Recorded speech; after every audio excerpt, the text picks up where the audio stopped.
Howdy, and welcome to number 3 of the Second Storey Sessions. And as you can see, we're not on the second story at all here. We're definitely on the ground here on our secret location on the second Concession. And we're going to kick things off the way we always do with our opening theme by the Schotts.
Thanks, Darren. Thanks, Allison.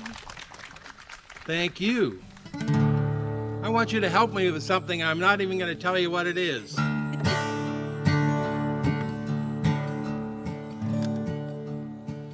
Well, down in southern Ontario, never had a nickel or a dime to show.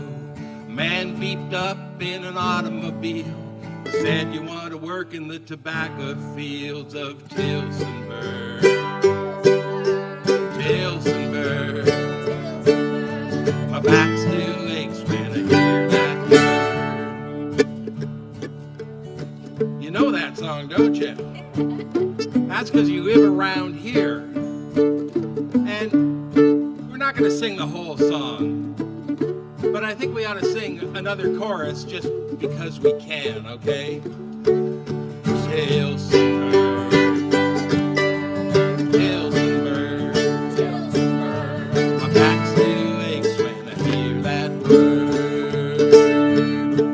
My back still aches when I hear that word. One more time. My back still aches when I hear that word. So this is all about harvest. And here in Norfolk County, harvest in its real sense is still very much a thing. It's the hoped-for end of a season that began with planting, cultivating, and maintenance. And it's the part of the process that, with any luck, makes the rest of it all seem worthwhile. Of course, it's also a great metaphor. It's one we seem to turn to a lot. And I should probably come clean and admit that right off the bat that my relationship with actual harvests is now firmly stuck in the land of personal nostalgia. The work of summers when I was young. I never lived on a farm, but I was lucky enough to have grown up in a time and a place where a lot of the seasonal farm work was done by anybody who thought they could manage it. This included me and a lot of my high school friends, many of whom conveniently lived on farms and who were sometimes able to convince their parents to hire the rest of us. Most of us went through a whole range of different harvests as we got older. There were strawberries, cucumbers, tomatoes, hay, and of course tobacco, along with all the other particular jobs that go along with each one of these crops as they grow. What I liked best about the harvest of the market garden crops and tobacco was that they had a season. It was, and it still is, the work of a gang. There are other harvests like wheat and corn that have long since lost their gangs. They lost them to combines and other mechanization. The crops we were working on required a decision to be made at every plant and the touch of a human hand, and that's where we came in. I still like gang work. Over the years, I've done a lot of it in different forms. Gang work is anything that's got a beginning and a middle and an end, and a group of people with different skills working towards a common goal. For me, that's included things like building agricultural displays or putting on plays and creating shows like this. These days, harvest is still a gang activity, but it's more likely to be the work of full-time farm professionals from Jamaica or Mexico rather than local high school and university kids hoping they can knock off early and go swimming at the Waterford lakes. It's a different world now, and the harvests of today are somebody else's stories. So for this hour at least, we're mostly going to be turning to the memories of all those high school kids from a few decades ago. And if all goes well, we'll get done in time to go swimming.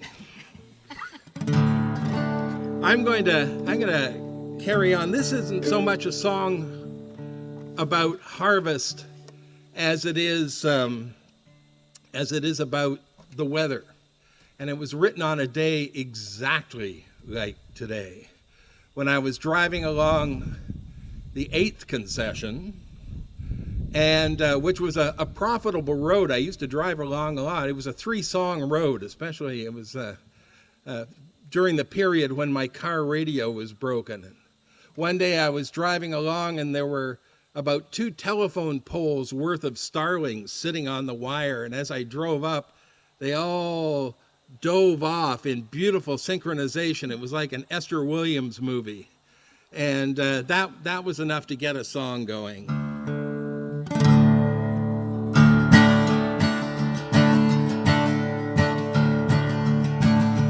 Geese in the stubble and a deer in the corn. Listen to the water as the stream rolls by. Smoke in the air on a frosty morning. I'm gonna fly away. Ride through the valley as the sun climbs high. Listen to the water as the stream rolls by. Sumac setting all the hills on fire. I'm gonna fly away. I'll fly away. Lift your head, you can hear me sing. Over the brown hills I'll be waiting. I'm gonna fly away. I'll fly away. Lift your head,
I'm gonna fly away. I'm gonna fly away. Play us out.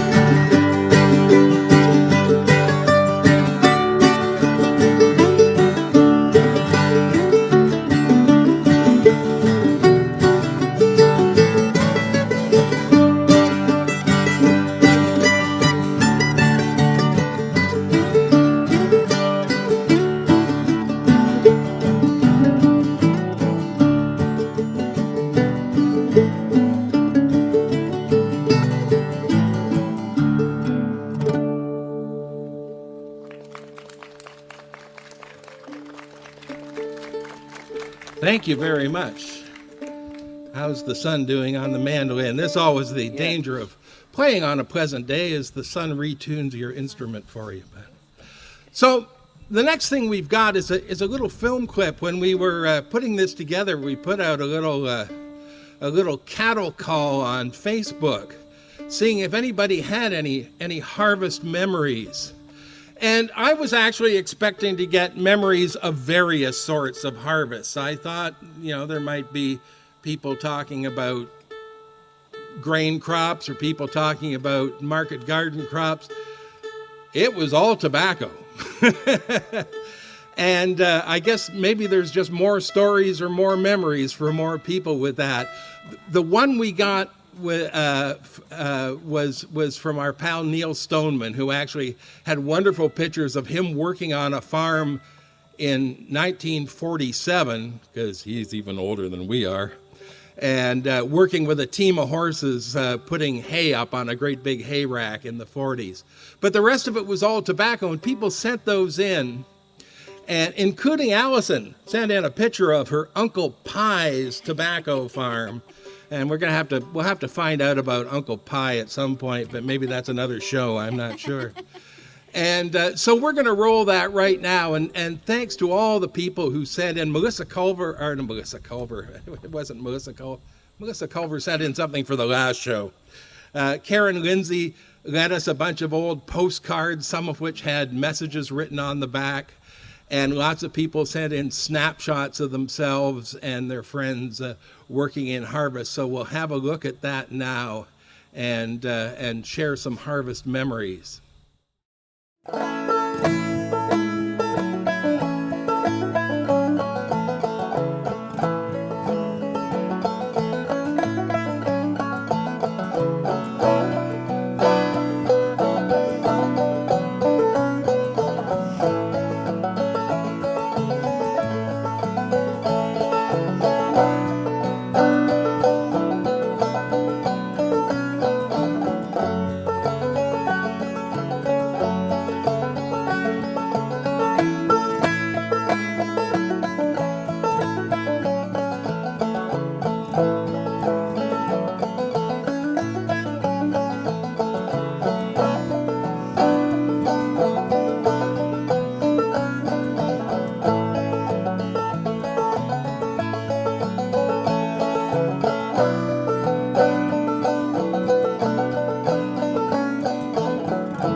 So that was our film clip of harvest memories. We're going to go back to the Schotts for a song here, and Darren's got a great song about how his part of his family came up here, and it was all because of harvest. That's correct.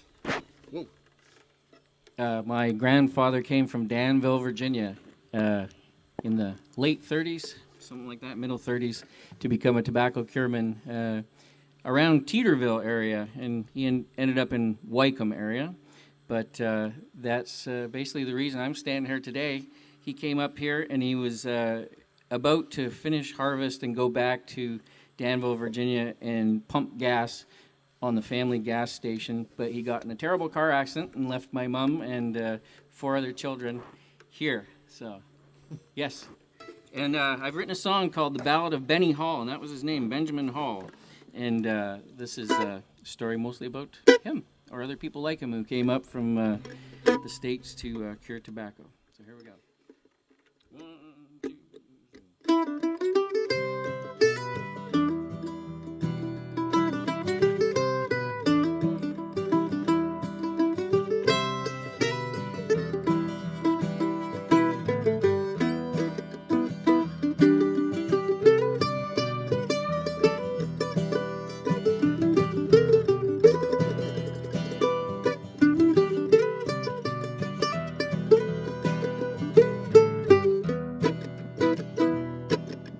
Came up from Virginia in a coal black car. I can't keep my hands clean from tobacco tar.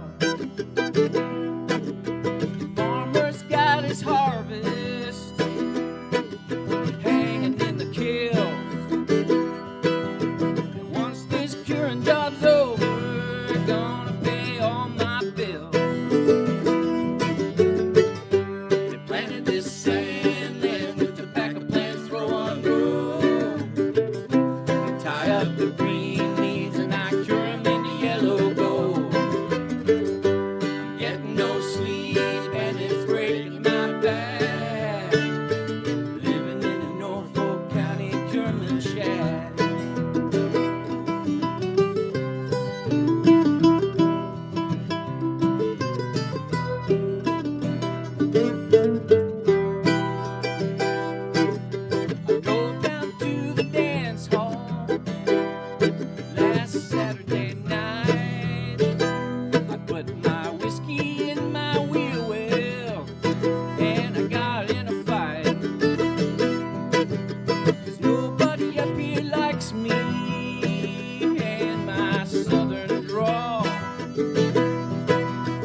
Started. You strike a match and you take a puff, and by the time you're finished coughing, you can't get enough. The whole wide world's addicted to my nicotine. I'm heading back to Danville, gonna sell gasoline.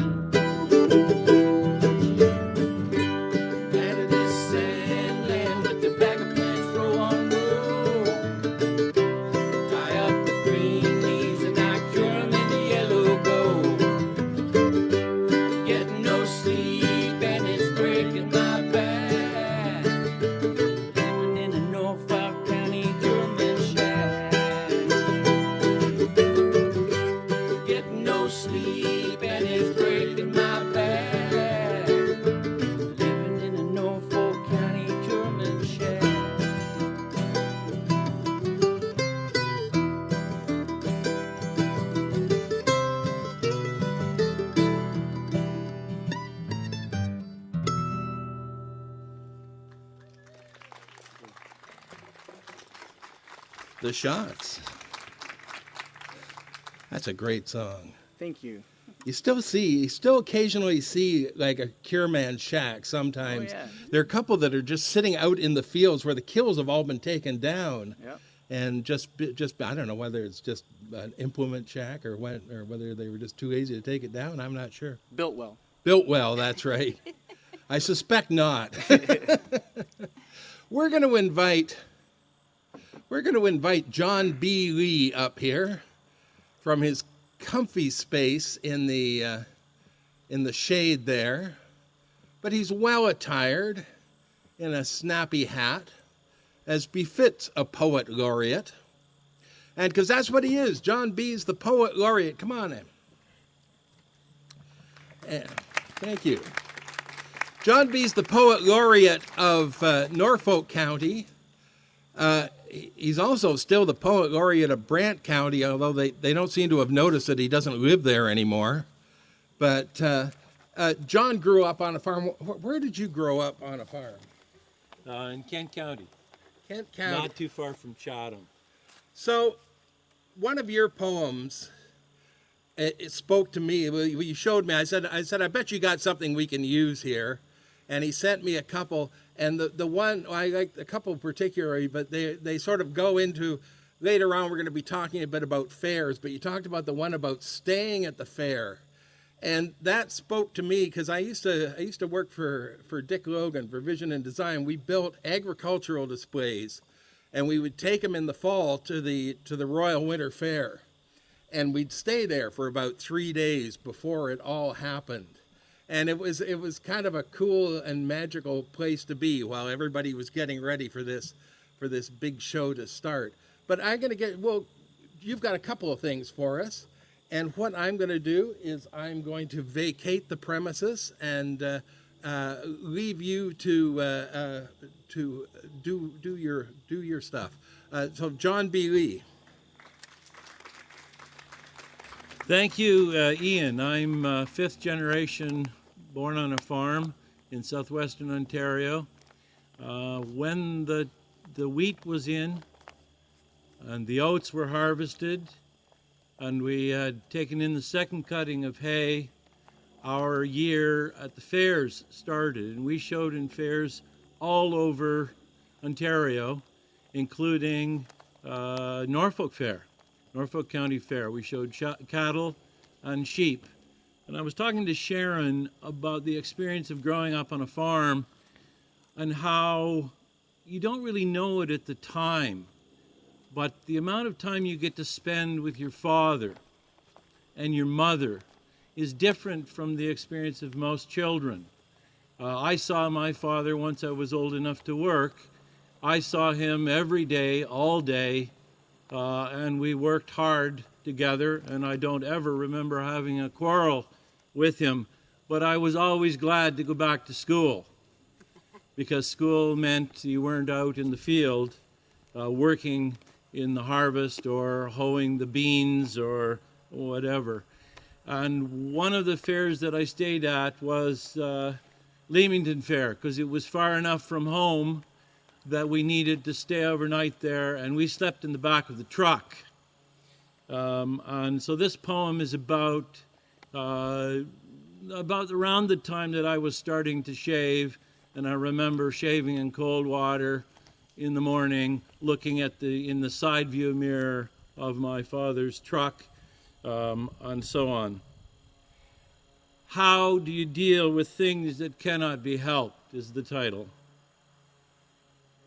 When my father and I slept together at the fair in the bed at the back of the pickup truck, first we shook out a bale of new straw, making a nest in the box, laying out a time-worn quilt for the pricks in the wheat-scented softness, the yellow reply of each shaft and stem piercing the patches like a blunt needle crafting a new design, sharp-elbowed and feckless, and on this old counterpane we zipped ourselves in like sleeping bag larvae and went wordlessly to sleep.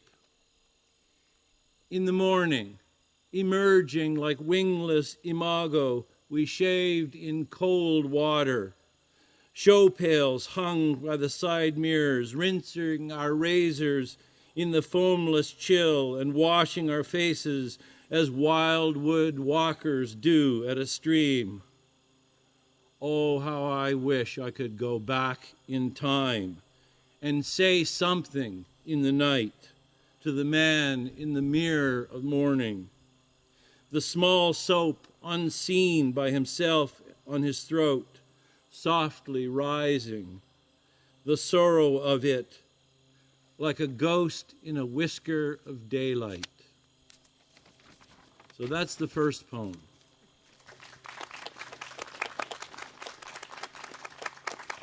The other poem is called Once a Year Candy.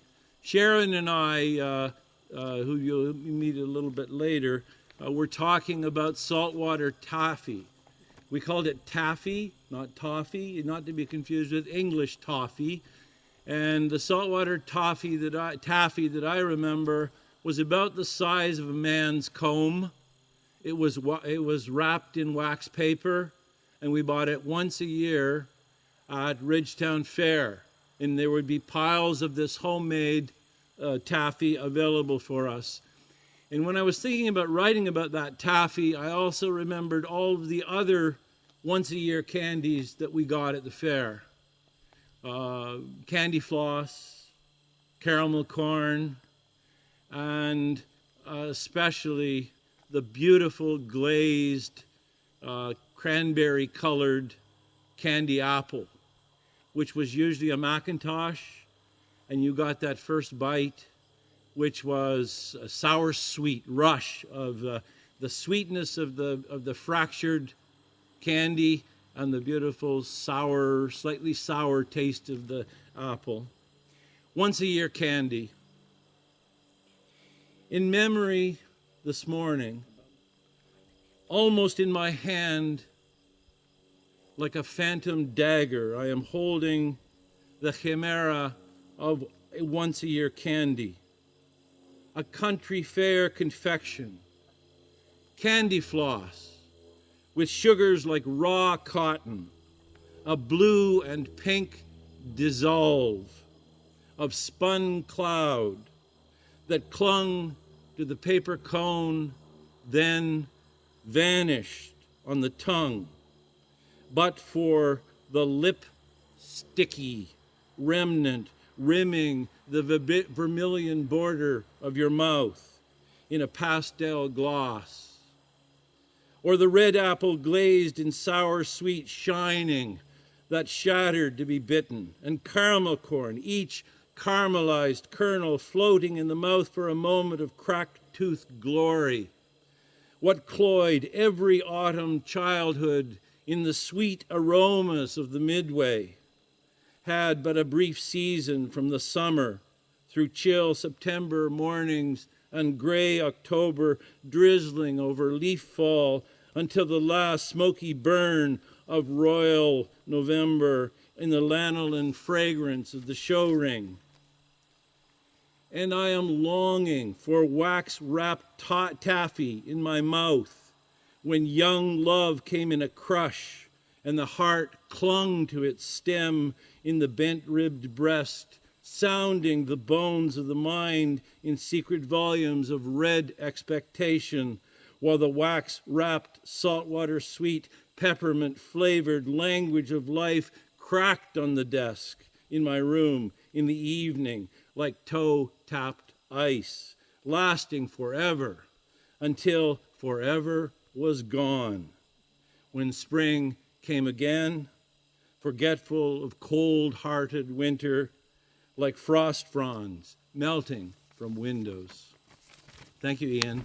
Thank you very much. Thank you.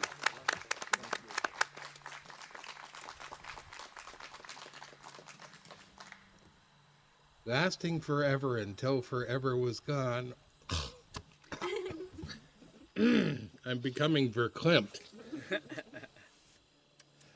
So it was just last Monday, Darren and I took a field trip down to Port Rowan, And Darren took his fiddle down, and I took my harmonica.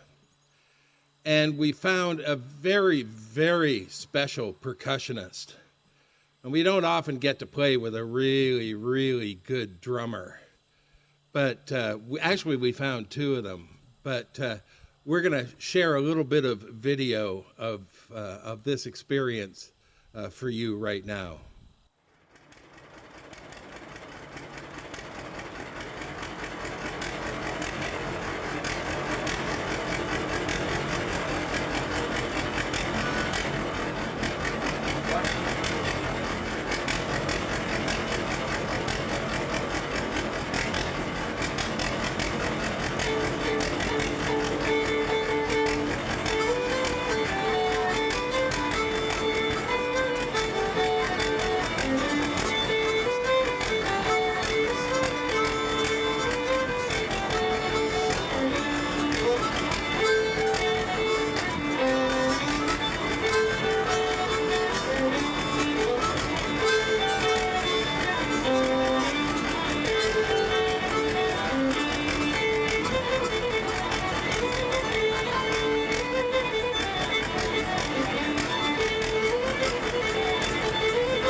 Thanks very much to Dave Wines and for loaning us that tractor to play along with. Darren, I was thinking maybe we should get one of those for the band. All right. Do you think? I think maybe we could maybe get that cheap musicians union insurance for it, the kind you get for your guitars, right? But we're gonna get the Schotts up again now to do a song. Allison, you're gonna sing this one for us. Yes. Can you tell us about it? This one is called Hard Time Came, and it's about a couple. They get, in the old days, used to get married pretty young. And this couple got married, she was only 16, and they became farmers. And when you work on a farm, if you have ever worked on a farm, you know it takes a lot of hard work and cooperation. And they stick through a lot of hard times. And so this is their story.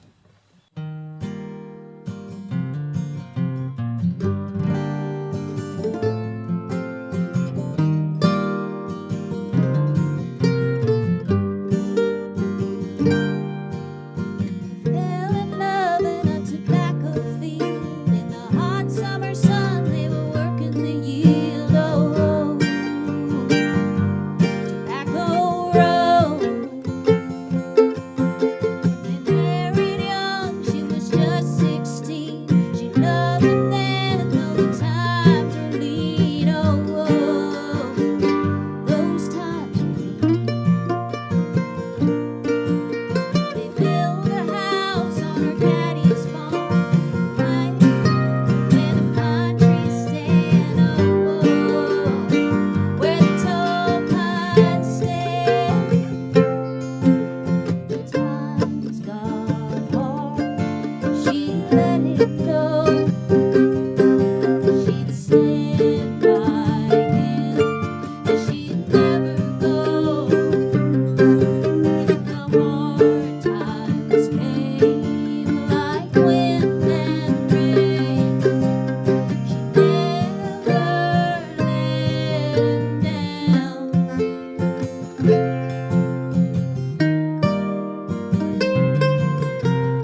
Beautiful song. Beautifully sung. Darren. Yes. Just sat down. I know. Get up. So, what I had various jobs on tobacco farms, everything from irrigating to topping and replanting and cultivating and mostly priming, but my favorite job was the one that was called boat driver. And I understand you were a boat driver too. Sure, yeah. The very last year I worked in tobacco, I was the boat driver. Did you like it? I like to drive the boats, yes. Yeah, me too. You were popular at both ends of the field, right? Or not popular. Or yeah, it depended on, yes, it did depend. You had to make sure you were popular at both ends of the field. Get the coffee out to one end quickly, and get the leaves to the other end quickly. That's right. And you immortalized the trade in a song Called Hey Boat Driver. Hey Boat Driver. Yeah, that was something you'd hear, wasn't it? Yeah. Alison, you started off.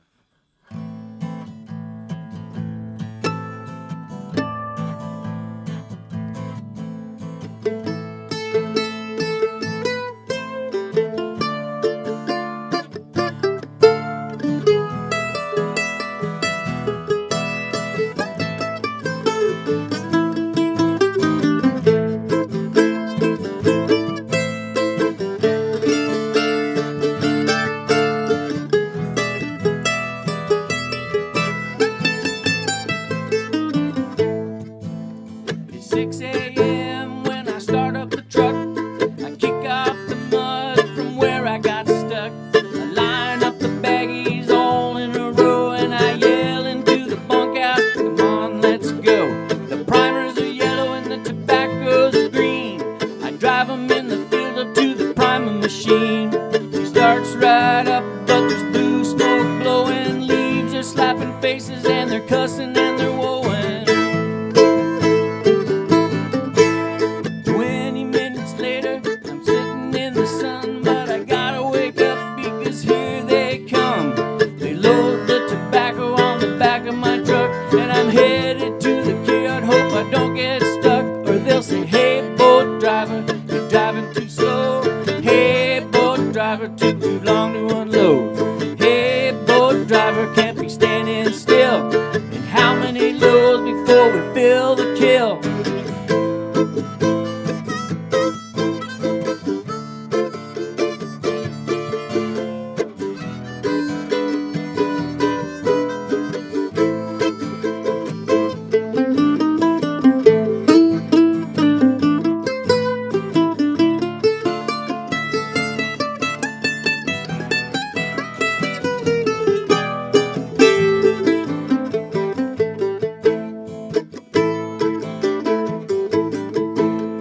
Time machines tying, the kill hangers hanging, the string cutters cutting, and a buzzing and a clanging. I'm driving back and forth between the field and the kills, missing all the corner, getting air on the hills. But if we work through lunch, we'll be done by 1. We got the rest of the night to go and have some fun. If it gets too late, I'm headed straight back to the farm to catch a couple Z's in the bunkhouse by the barn. Hey, boat driver, driving too slow. Hey, boat driver, took too long to unload. Hey, boat driver, can't be standing still. And how many loads before we fill the grill?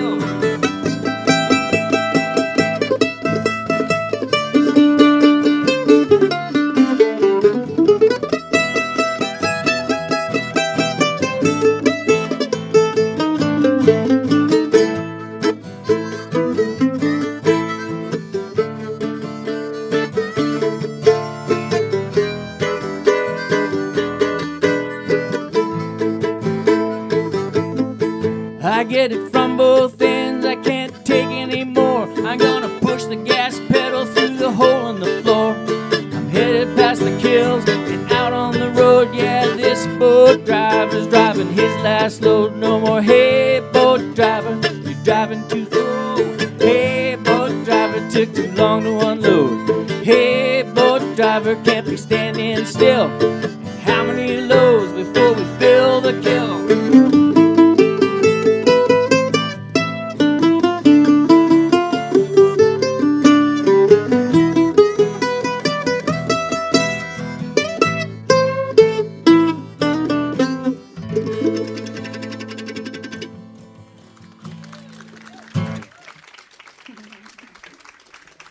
Thank you, Darren. You're welcome.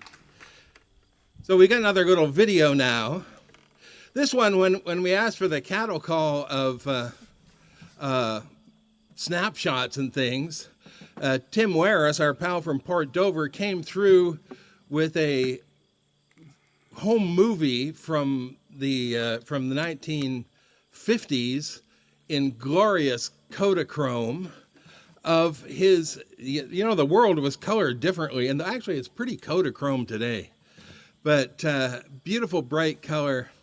And this is his grandfather. His grandfather was W.C. Kelsey, and Kelsey had a company in Delhi that made tobacco steamers. And tobacco farms would use steamers for various things, for sterilizing the soil in the greenhouses, and also for steaming the tobacco in the kilns at one point during the curing process. And some of the steamers were really old-fashioned looking. They look like a steam tractor without the engine on it. It was a great big boiler with a smokestack, and they looked really old-fashioned. But he had, the one we see in this is a great sort of a Rube Goldberg looking device on the back of a truck. And so we're going to see somebody from the W.C. Kelsey Company head out to a farm in the 1950s.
Thanks very much to Tim Warris for providing that great little bit of time travel in that movie. We're going to move on to our second topic, which is fairs, fall fairs. And we're going to be talking about them in a minute, but I'm going to do a song that I heard decades ago, and I always loved it. It's called the Tom Green County Fair. And it's an old song. It was written by Roger Miller, right? The king of the road guy, right? And but I heard it sung by David Ray, who is a great folk singer as well. And as soon as I heard it, I immediately, every time I hear the song, it transports me to the Simcoe Fair.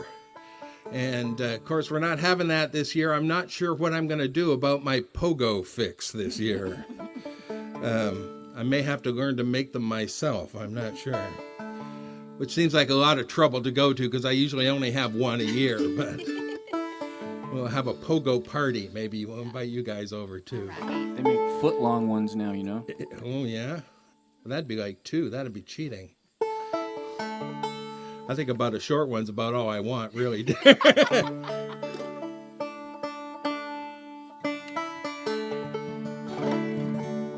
So, Tom Green County Fair. See if this doesn't make you think of that, too. 1, 2, 3.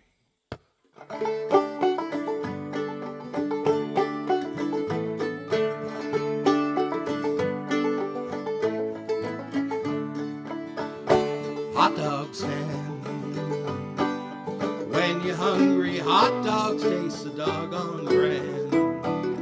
Running through the sawdust, laughing with my brothers, head to toe we're smiling at the Tom Green County Fair. Ferris wheel, just like an airplane in the sky, that's how you feel. High above the fairgrounds, raise your arms and holler, and you look down at the people at the Tom Green County Fair. Well, a Sunday at the fair can make a memory more valuable than gold, especially when you're 10 years old. Oh-de-oh.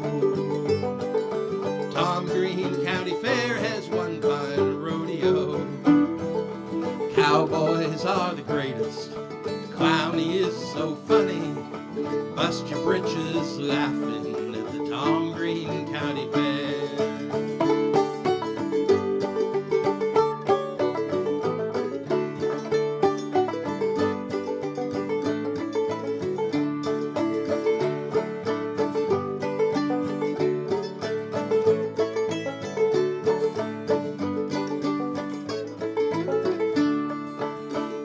Nighttime comes, up there on the bandstand we see Billy Swan.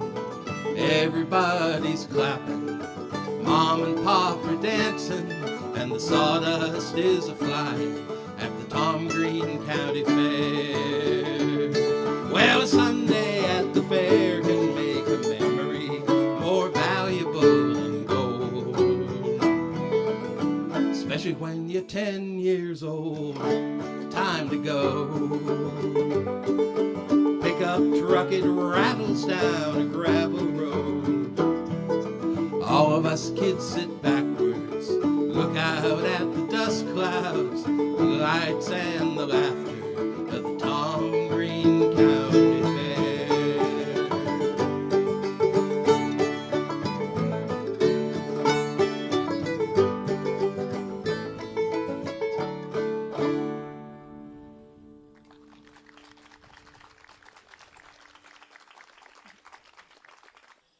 Well, you can see we've sat down, and we've got a guest here, and we're happy to welcome Sharon Judd to our outside-in living room here. And Sharon's here because I wanted to talk about the fair. Tom Green County Fair is such a great song about that, and of course in Norfolk County we've got one of the great fall fairs. And I've been going for the last 60 years or so. I think I may have missed one or two. I'm not sure. And you go to something for that long, that many times in a row, and you always you end up with rituals. And they've changed a little bit, but always sort of what end of the fair you start at. And we often these days we start at the back end. And usually go into the poultry barn, work our way in through the beef ring area there, and then over to the grandstand for a while, see if any of my friends are at the honey producers area, say hi to them, and then work our way down to the buildings and maybe have something to eat, and of course watch Bandoloni.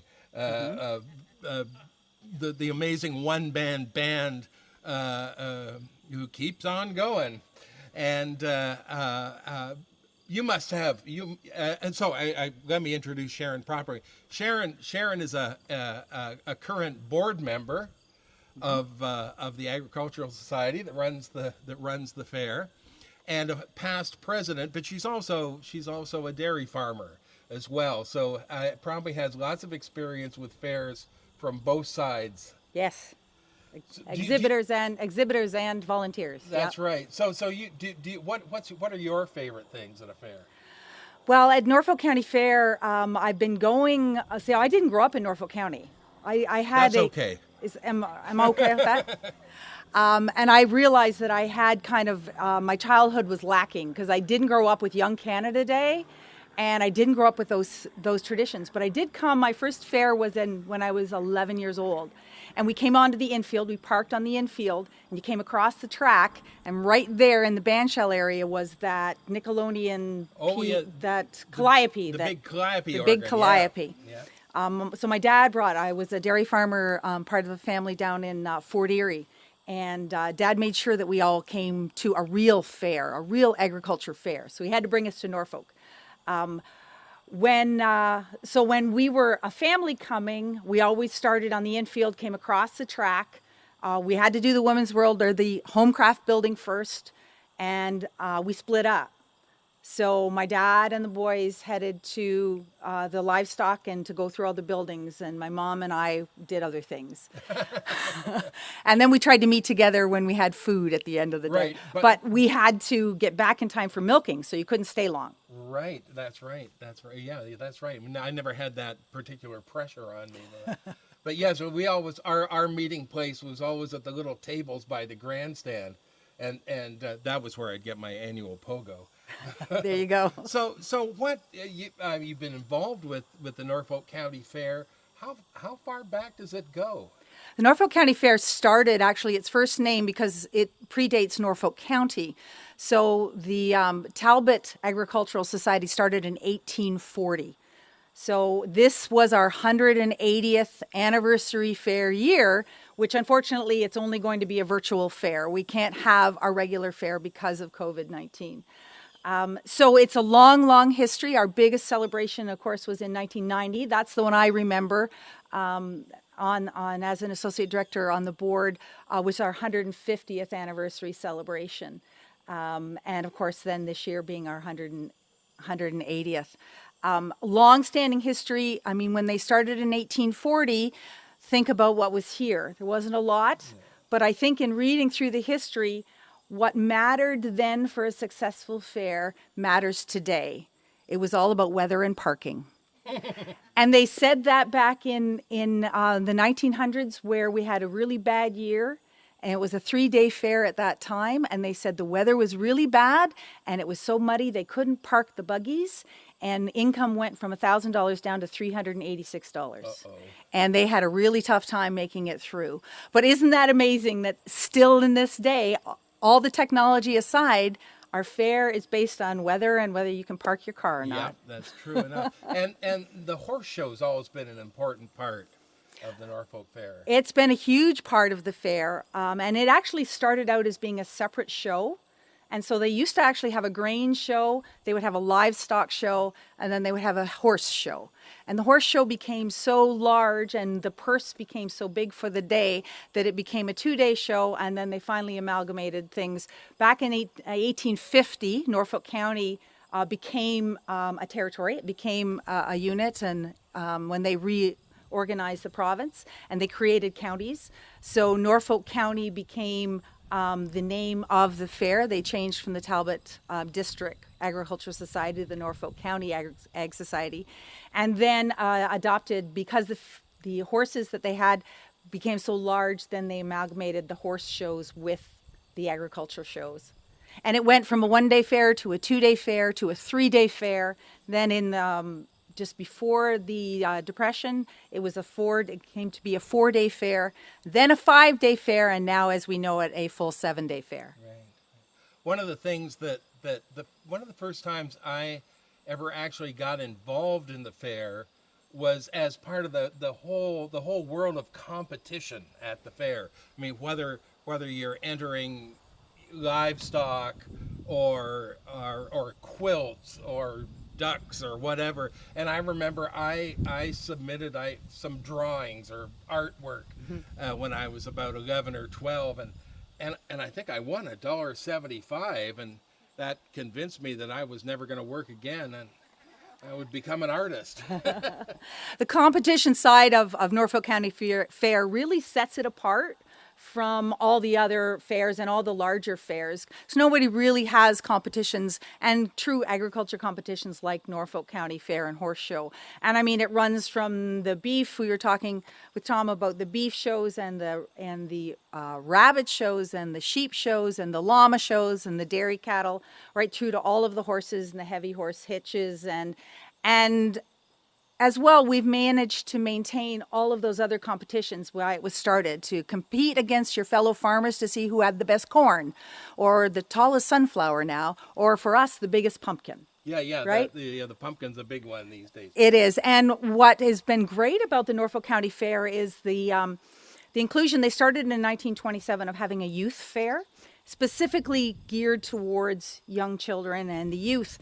And in reading, I found out that Norfolk County students since 1924 have had a free day at Norfolk County Fair. That's right. That was the highlight of the school Well, year. in the old Norfolk calendar for your school, F was Fair Day, right? That was their free day. But what it did is give the children an opportunity to compete and to inspire, or to try and aspire for excellence, and to compete against their peers. And really get that sense of pride in their community as well. Yeah. And once you were in high school, it was a good way to check out the students at the other high schools, eh, Darren? Young Canada Day is amazing, isn't it? Yeah, It's absolutely really is. amazing. Yeah, the energy level at the fair is always up about there on that day. It's fun to go in there on that day, even if you're not technically part of Young Canada anymore. So we're having a different sort of a fair this year. What's happening this year now that we're having a year of non-fairs all over Canada? Yeah, it's been a challenge for all agri societies on trying to figure out how to celebrate excellence, how to celebrate community, and without being able to gather together.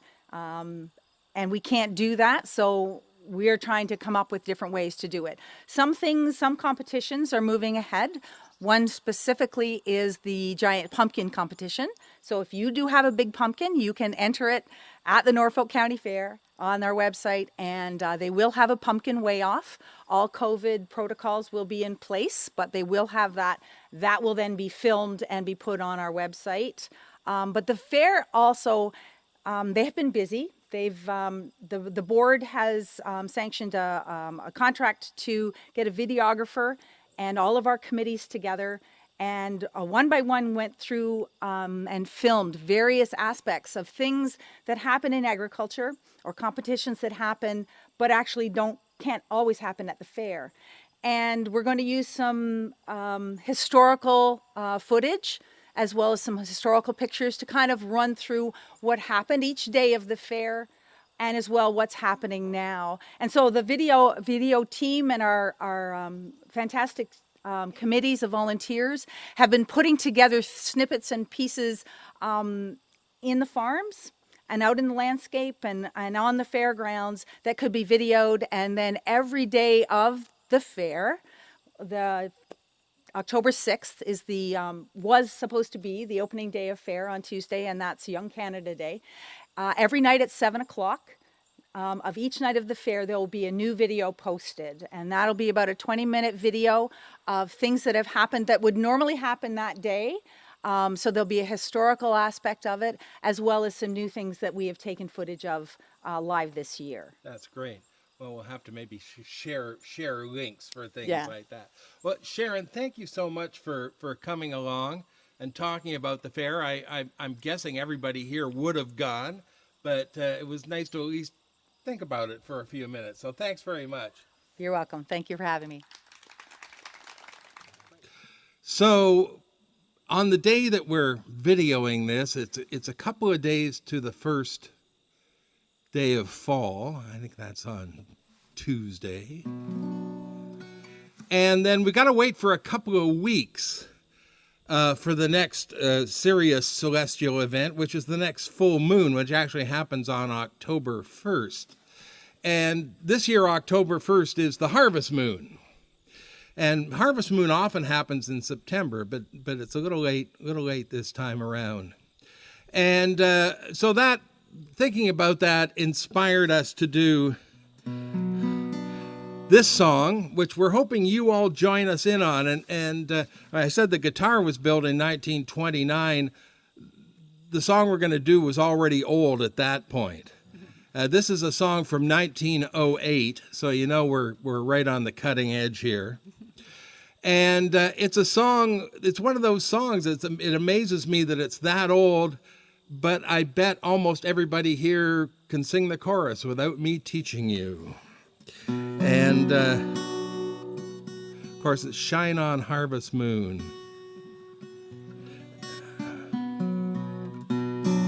And it's one of those songs that you usually you only hear the chorus of it. And the chorus is really good, but the verses are great, too. So we're gonna do the whole darn thing here for you, and we want you to sing along. And I think you're spaced out enough, and I mean that in the physical sense, that singing along will be just fine. Yeah, it took a minute, didn't it? That's right. That was left over from the Grateful Dead show. That's right. 1, 2, 3, 4. The night was mighty dark and you could hardly see, 'cause the moon refused to shine. Couple sitting underneath the willow tree, for love inclined. The little girl was kinda scared of darkness, so she said, I guess I'll go. Boy began to sigh, looked up in the sky, told the moon his little tale of woe. Sing it with us. Shine on, harvest moon, up in the sky. I ain't had no lovin' since January, February, June, or July. Snow time ain't no time to sit alone and spoon. So shine on, harvest moon, for me and my gal. Play one, Darren.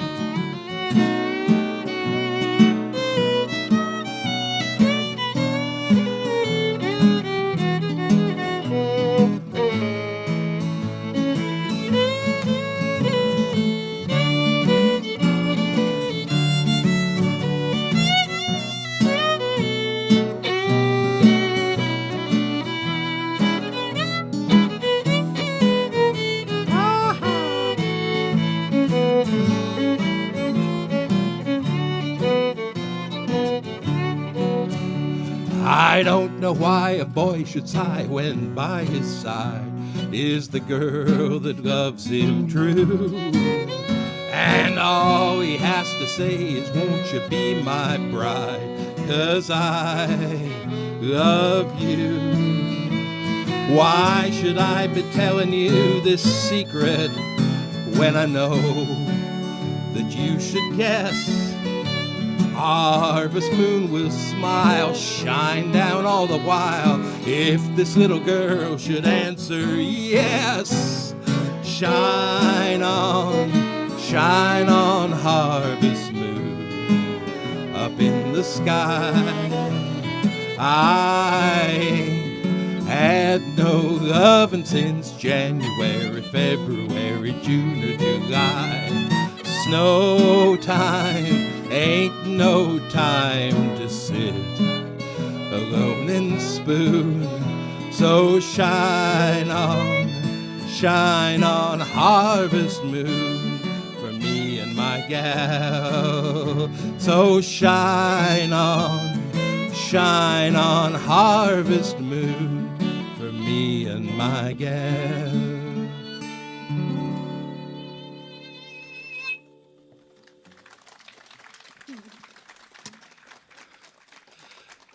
Thank you very much. Well, we're going to ask the Schotts to kick into the closing theme, which is one of Darren's fiddle tunes. Which one is it? Actually, we were going to do Billy in the Low Ground today for some reason. Well, okay. Well, you can kick into whatever you want. All right. Shows what I know.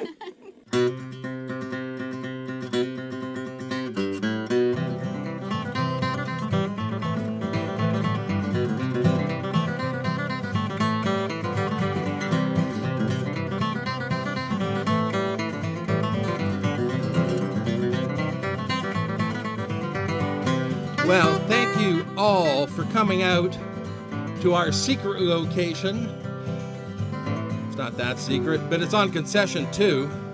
And joining us for this special harvest-themed version of the Second Storey Sessions, we've got a bunch of people to thank. I want to thank Tanya Logan for building this beautiful outdoor living room for us. Thank you, Tanya. Chris Atkins from One Media for doing the videography here. Our house band, the Schotts. Yay! If you're going to have a house band, it might as well be the Schotts. I always like to call the Schotts.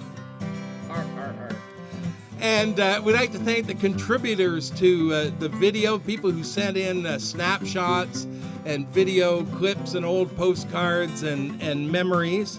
Want to thank John B. Lee for coming and doing some poetry for us. Sharon Judd for coming and talking about the fair. And the Rice family for lending us their farm. How about a hand for them?